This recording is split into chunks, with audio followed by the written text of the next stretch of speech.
अब आपसे question answers लूँगा जो आपकी नज़र में जो चीज़ें आपको ज़्यादा परेशान कर रही हैं या कर सकती हैं, ताकि मैं उनका आपको जवाब दे सकूँ। यस कम ऑन, सब के सब जो यहाँ बैठे हैं, दो दो तीन तीन जो भी आपके मन में सवाल आते हैं कीजिए मुझसे। हाँ, मैं आपसे अर्ज करता हूँ, एक तो पैसेज तो बड़े होंगे, पैराग्राफ की मैं बात कर रहा हूँ। अगर आपका पैराग्राफ छोटा है या बड़ा है, पैराग्राफ का आपने पहले 1.5 से 2.5 सेंटेंस और आखिरी 1.5 से 2.5 सेंटेंस क्यों पढ़ने को कहा जाता है, जिसमें मैं आपसे कह दूं 70% हेडिंग होती है। वो आपको सिर्फ इसलिए पढ़ने को कहा जाता है कि हेडिंग कभी बन ही नहीं सकती जब तक या वो कंक्लूजन से बनेगी, कंक्लूडिंग सेंटेंस से बनेगी, या वो टॉपिक सेंटेंस से बनेगी। उसके अलावा वो हेडिंग हो नहीं सकती, क्योंकि उसका मकसद क्या है कि पूरे पैराग्राफ में जो सबसे ज़्यादा बात हुई है, जिसके मुतालिक सबसे ज़्यादा बात हुई है, वो टॉपिक सेंटेंस में या कंक्लूजन में आ सकता है। तो ऐसा नहीं हो सकता कि उसका भी जब आप जवाब देखेंगे तो आपको अंदाज होगा कि जवाब या ऊपर वाले उसमें था या लास्ट वाले उसमें था। दूसरा, आपको किसने कहा कि आप पूरा पैरा पढ़ डालिए?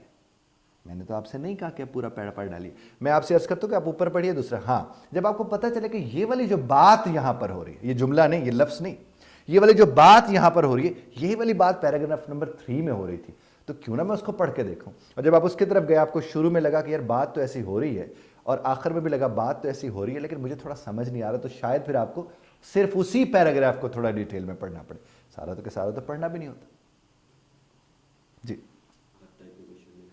हो सकता है। लेकिन उसके लिए देखिए, हम लोगों ने ये टेम्पलेट्स अलग-अलग, यूं कर लें, वो आ जाए तो वो कर लें। इसने कल आपको बताया था कॉज इफेक्ट वाला।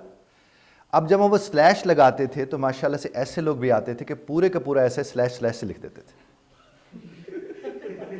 बात समझ रहे हैं? अब आप जो फरमा रहे हैं वही, हाँ, उनके लिए बिल्कुल बिल्कुल आपको एक ही टाइप बता देंगे, एक ही टेम्पलेट दे देंगे, उसी के मुताबिक फिक्स। बल्कि उनको तो टेम्पलेट की भी इतनी ज़्यादा ज़रूरत नहीं है।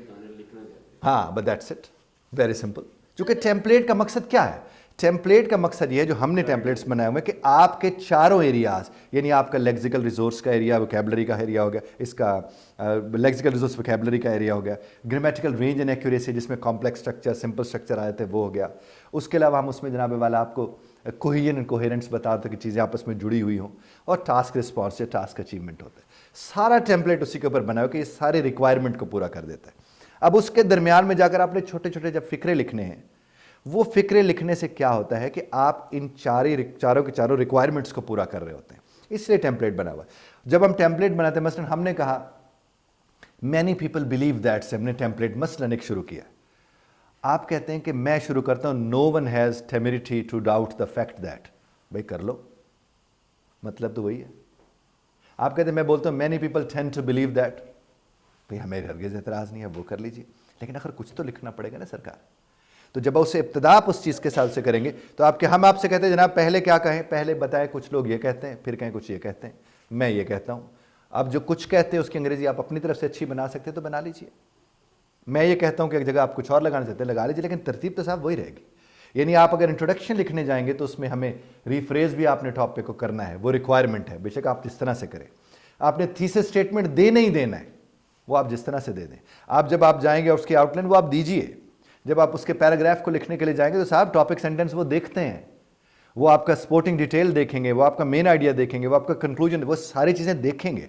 हम आपको वो लिस्ट बताते हैं कि साहब ये रिक्वायरमेंट है, आप अपनी मर्जी से लिख डालिए। और फिर जब हम कहते थे कि ये लिख नहीं सकते अपनी मर्जी से उस तरह से, तो हमने कहा साहब इनको स्ट्रक्चर दे देते हैं, इसके अंदर ये चीज़ें फिक्स करते चले जाए। और वो फिक्स करने में फिर आपसे क्या कहते, स्पीकिंग में भी वो जो हमने स्ट्रक्चर बनाए वो स्पीकिंग में शानदार है, आपके स्पीकिंग में भी काम आएंगे जब आपको 2 मिनट्स की बात करनी पड़ेगी। फिर ज़िंदगी में मैं क्यों बार बार कहता हूँ वाइल्ड्स लाइफ है, ज़िंदगी बदल के रख देती है आपकी, क्योंकि आप उस रास्ते पर चल रहे होगे तो आपको अंदाज़ा होगा।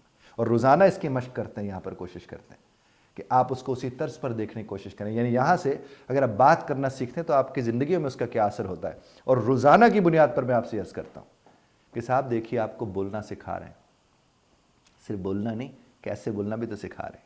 अब आपके हर रिश्ते में रिश्ते की तौकीर आपकी उस कम्युनिकेशन स्किल के साथ है कि आपने बात करनी है तो ना अपना वक्त ज़ाया करना है ना किसी और का करना है। आपने बात करनी है तो कैसे आपने उसको उस तरतीब के साथ और हुस्न तरतीब के साथ पेश करना है कि सुनने वाले का वक्त ज़ाया ना हो, इर्रेलेवेंट आप ना रहें, चूँकि इस टास्क में आप इर्रेलेवेंट तो हो ही नहीं सकते। इसलिए जो आपने भी फरमाया उसकी रोशनी में, हाँ, आप कहते हैं मुझे ये एक टेम्पलेट आपको उठा के एक टेम्पलेट दे देंगे, उसमें फिट करते हैं, नो इशू। लेकिन ये सब के ऊपर नहीं हो सकता।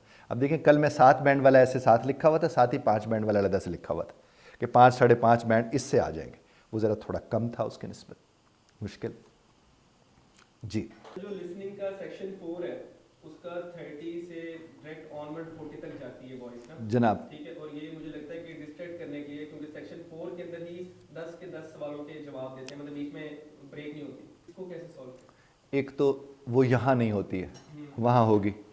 अच्छा। हमने जानबूझ के वो काम किया हुआ है, एक चीज़। दूसरी बात मैं आपको गर्ज करूँ, ये जब हम कहते हैं लिसनिंग का सेक्शन 1, सेक्शन 2, सेक्शन 3, सेक्शन 4 है, तो ये यूं करके होता है कॉम्प्लेक्सिटी के हिसाब से। अब होता क्या है कि जो पहला सेक्शन उसमें एक साहब बात कर रहे हैं और एक साहब बात का जवाब दे रहे हैं। तो जो बात कर रहा है, सवाल कर रहा है, वो आपको अंदाजा करा जाता है कि पूछ क्या रहा है, तो आप तैयार हो जाते हैं वो बताएगा क्या, तो इसलिए वो आसान होता है। हम लोगों से कहते हैं कि जो पहले 10 हैं कोशिश करें उसमें से एक भी गलत ना हो। चूंकि 2 लोग बात कर रहे हैं, एक पूछते हुए बताया जाता है, एक बताते हुए बताया जाता है, तो बड़ी आसानी होती है, वो बहुत आसानी है उसमें। और जिनके अच्छे बैंड्स आते हैं उनके पहले 10 के 10 ठीक होते हैं। आपको पहले 10 के 10 को फोकस करना चाहिए। दूसरी बात, जो ही आप दूसरे में जाते हैं वो उससे थोड़ा सा मुश्किल होता है, फिर तीसरा उससे, और चौथा। अब होता क्या है, आप जब चौथे पर वो चौथा गियर बदलते हैं ना, तो गाड़ी स्मूथ हो जाती है, सब कुछ हो जाता है।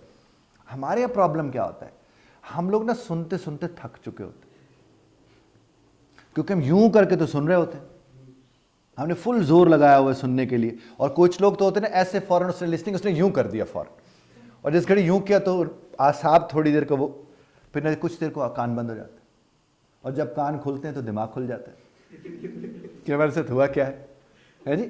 तो आपने कोशिश क्या करनी है कि चौथे सेक्शन तक तो आपको अच्छे अंदाजे लगाने आ जाना चाहिए, अच्छे आपको गैस करने आ जाने चाहिए, क्योंकि आप पिछले 3 सेक्शन सुन चुके हैं, अब तो ट्यून इन हो चुके हैं आप। लेकिन नहीं होता इस तरह से, तो आप पूरा सुने, बहुत आसान हो जाता है चौथा सेक्शन। और खुदा ना खास्ता आपको लगता है यार चौथा सेक्शन जो है वो तो मेरा ठीक नहीं होता, तो आप चौथे सेक्शन के आने के चक्कर में पहले 3 तो मत खराब करो जी। आपको 4.5 बैंड्स मसलन चाहिए, तो वो 40 से तो नहीं आएंगे, आखिरी 10 को छोड़ समझने एक भी ठीक नहीं होगा भाई, पहले 30 में से ठीक कर लो, है नहीं। लेकिन जवाब सारे लिख के आने, चाहे जैसे भी लिखो। जब वो एक ही पर्सन जब वो कन्वर्सेशन वो कर रहा होता है ना, सारी स्पीच कर रहा होता है, हाँ, वो मिस हो जाता है। ऐसे उसकी देखिए, पता है क्या उन्होंने क्यों बनाया, ये एहसान है। उन्होंने कहा कि जब आप तो उनके हिसाब से तो आप पढ़ने जा रहे हैं, ये तो आप अपने हिसाब से सेट होने जा रहे हैं ना, है नहीं। अब उनके हिसाब से पढ़ने जा रहे हैं। वो क्या कहते हैं, वहां पर 400 लोग बैठे होंगे, उधर खड़ा एक लेक्चरर अंग्रेजी में लेक्चर दे रहा होगा, आपने पैसे भरे हैं, आप इधर परदेश में आए हुए हैं, कितना कॉस्ट आप पे कर रहे हैं, तो आपको अगर उसकी समझ ही नहीं आएगी तो आपका नुकसान होगा। इसीलिए वो चौथा सेक्शन हमने रखा हुआ, वो लेक्चर होता है, वो हमेशा रिपोर्ट और लेक्चर होता है। एक लेक्चर खड़ा एक मौजू पे लेक्चर दे रहे हैं। हमारे यहाँ नोट्स का तो मसला ये है साहब जी, हमारे तो नोट्स हम थोड़ी बनाते हैं। हमारे तो FAFSC में क्या होता था, फलां मैम के नोट्स ले लें, फलां सर के नोट्स ले लें। और नोट्स क्या होता है कि मैंने सुना, जो मुझे समझ आया मैंने उसके निकात लिख लिए, वो नोट्स होते हैं।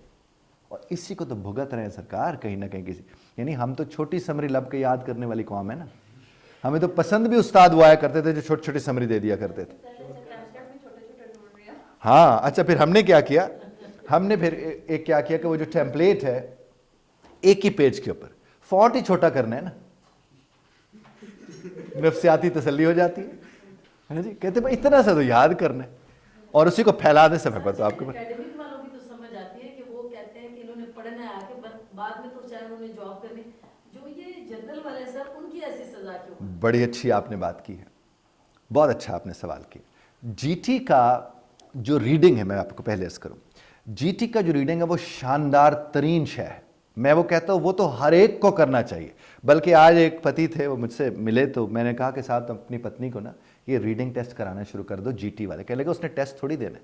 मैंने कहा उसको कराओ, तुम बाहर जा रहे हो, उसको पता चले वो टेक्स्ट क्या होती है। अब देखिए आप, हम सब के घरों में जब हम फ्रिज लेकर आते हैं, या हम लोग इस्त्री लेकर आ जाए, या कोई चीज़ लेकर, उसके साथ एक छोटा सा मैनुअल आता है, और वो उस डब्बे में दफन हो जाता है, कोई नहीं पढ़ता उसको। हालांकि उसके अंदर इंस्ट्रक्शंस होती हैं कि इन तरीकों से अगर हम पढ़ें हमारे बच्चे पढ़ेंगे, हम खुद ही हिसाब लगा लेंगे। लेकिन नहीं, हमारा हिसाब कौन लगाएगा, वो गली में बैठा हुआ जाहिल मैकेनिक। हम तो मोबाइल खरीद के फेंक देते थे पर्ची, उसके बाद जाते थे, वो कहते नीला दबा ली, पीला दबा ली, इंज कर ली, उंज कर ली, और हम उसके ऊपर करना शुरू कर देते थे। और अगर जितनी वो जाहिर है, देखें देखें ना, आपकी लाइल्मी की सजा क्यों ना मिले आपको, वो लाइल्मी की सजा है ना। आप अगर उसको पढ़ के देखें जीटी के टेस्ट को, उसमें क्या क्या चीजें होती है, एडवर्टीजमेंट्स होती हैं, एड्स दिए गए होते हैं। अब आप वहां पर पहुंचे हैं, और ये मैं अभी पिछले दिन दुबई गया हुआ था, वहां पर मैंने एक वाकया सुना कि एक साहब ने वो डील ले ली, अंग्रेजी में लिखी थी सारी, वो डील ले ली जो जाहिर है वो 700 की थी, 700 दिरहम की थी, और उससे मिलती जुलती एक डील उनको मिल रही थी 80 दिरहम में। उन्होंने पढ़े ही नहीं है जी। वो जब 700 दिरहम का आया तो बेटी उनकी कहीं इधर उधर थी, वो आके उनके पास बैठी, उसने कहा बाबा आपने ये वाली डील क्यों नहीं ली है जो 80 वाली थी। कह लगे कि तू कितने मर गई। तो आपको, आप जीटी टेस्ट, आप में घर में मौजूद हर शख्स को रीडिंग जीटी पढ़ना चाहिए, जीटी वाला। उससे आपको पता चलेगा कि एड्स कैसे पढ़े जाते हैं। अच्छा, आपने किसी लाइब्रेरी में दाखिला लेना है, उसी तरह के सिनेरियोस में आए होते हैं, वो जबरदस्त शय है, उससे तो जिंदगी। और वो जीटी वाला चूंकि वहां रहने जा रहा है, इसलिए उसने जीटी का टेस्ट बनाया है। इसी तरह आप लिस्टिंग में जाएं, आपके पहले जो सेक्शन आते हैं, उसमें क्या होते हैं, पुलिस को कहीं रिपोर्ट की जा रही है, कहीं बैग खो गया, कहीं ये हो गया, कहीं, तो इसका मतलब जो जीटी वाला वहां जाएगा, उसका अगर बैग खो जाएगा तो वो क्या करेगा, पुलिस के पास जो जाएगा, कैसे जाएगा, वो उससे ये तो नहीं कह सकता कि क्या है तुसी तो नहीं कह सकता ना उसको, तो वो क्या करेगा, वैसे उसको अंग्रेजी आएगी तो बात करेगा ना। तो आपको इसलिए वो कहते हैं लिसनिंग, आपको वो आपसे बात करते हैं कि मुझे बताइए आपका नंबर, आईडी नंबर बता दीजिए, फोन नंबर बता दीजिए, एड्रेस लिखवा दीजिए, ये करा दीजिए, वो कर, आप उन्हें एड्रेस बता रहे हैं, कर रहे हैं, उसको कंफर्म कर रही। ये तो मैं वही कहता हूं, वो आप लोगों का कहते हैं कि वहां आकर आपको मुश्किल ना हो, इसलिए ये करके आओ। और हमें उस आसानी से पहले ये मुश्किल नजर आना शुरू हो जाती है। सब यही कहते ये क्या अजाब हमारे गले में डाल दिया आइल्स की सूरत में। ये अजाब नहीं है, आपका निज़ाम तालीम ऐसा था कि आपको ये अजाब लगता है। देखिए, मैं आपको बताऊं, मैं अक्सर लोगों से कहता हूं कि आइल्स का इदारा, जब किसी को, पढ़े लिखे लोगों को, तो मैं कभी भी नहीं कहता मैं आइल्स पढ़ाता हूं, क्योंकि ये तो शर्मिंदगी वाली बात है कि हम आइल्स पढ़ाते हैं। BA, MA, FA, BBA, जो बलाएं भी आप करके आ जाओ, आप एक पेज पढ़ के अगर जवाब नहीं ढूंढ सकते तो आपने क्या पढ़ा साहब। आपने लंबे लंबे पेपर वहां लिख कर आए हैं, 400 लफ्जों का ऐसे, 500 लफ्जों का रट के आप लिखा है, आपसे 150, 250, 300 लफ्ज आपसे लिखे नहीं जाते साहब। अब आपको अंदाजा हो गया बेले थे सर, और मैं आपको, मुझे और डर लगने लगा कि हाँ, ये जैनों नहीं आता साढ़ा क्यों होएगा। तो मैं आपको एक बात अर्ज करूं, एक तो ये भी नहीं, हमने अपना अपना देखना कर। मैं आपको एक बात अर्ज करूं, मैं एक पाकिस्तान के टॉप क्लास यूनिवर्सिटीज़ के हेड्स थे, मैं उनको ट्रेनिंग कराने का मुझे मौका मिला। तो मैंने उनसे एक बात की कि मैंने कहा हमारे बच्चों को आप स्पीकिंग और लिसनिंग नहीं कराते, और माशाल्लाह वो इसमें पास हो जाते। कहीं आप रीडिंग राइटिंग कराना भी छोड़ देना, है ना, वो उसमें भी पास हो जाएंगे। चूंकि हम सारे ज़िंदगी करते क्या आ रहे हैं, रीडिंग या राइटिंग। और यहां आप देखें कि आप जो भी आता है, आप नहीं, आप 2 लाख लोगों का रिजल्ट उठा के देख लें, सबके सबको प्रॉब्लम या रीडिंग में आएगी या राइटिंग में आएगी। और लोग हमारे पास जब आते हैं वो कहते हैं सर मुझे स्पीकिंग का बड़ा मसला है, मुझे बड़ी टेंशन है, मेरी स्पीकिंग का की होएगा। और हमने कहते हैं भाई तू कुछ भी ना करना, तेरा फिर भी ठीक हो जाएगा, चूंकि तू पल्यूट नहीं है स्पीकिंग में, तू लिसनिंग में भी पल्यूटेड नहीं है। मेरे 1000 से ज्यादा स्टूडेंट का 9x9 बैंड है लिसनिंग में। लिसनिंग में तो बैंड्स आ जाते हैं, स्पीकिंग में भी बैंड्स आ जाते हैं, रीडिंग और राइटिंग में नहीं आ रहे होते, जो सारी जिंदगी करते आ रहे हो।